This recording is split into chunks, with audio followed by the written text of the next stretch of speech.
పాతింటికి సున్నాలేస్తే కొత్తగా ఇల్లు కట్టినట్టు అవుతుందా?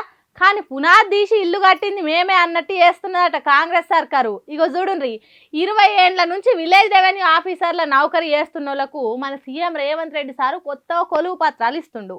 చిత్రంగా ఉన్నది కదా. మరి ఎందుకు అనుకుంటుండ్రు రేవంత్ రెడ్డి సార్ అంటే, ఆల్రెడీ ఉద్యోగాలు చేస్తున్న వాళ్ళకు నౌకర్లు ఇచ్చుడంటే మామూలు ముచ్చట.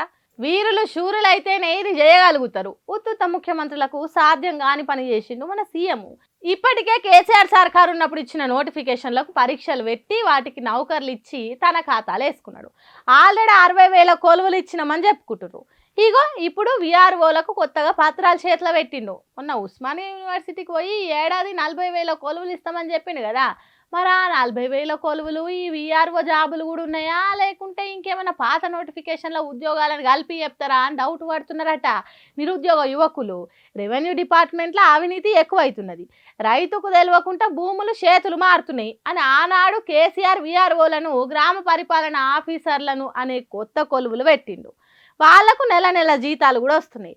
ఆసొంటోళ్లకు రేవంత్ రెడ్డి సర్కారే నయా నౌకర్లు ఇచ్చినట్టు ఇగో గింత పెద్ద సభ పెట్టి ఆర్భాటం చేసి నిరుద్యోగులను ఉద్యోగులు చేసినట్టు పోదులు కొడుతున్నది.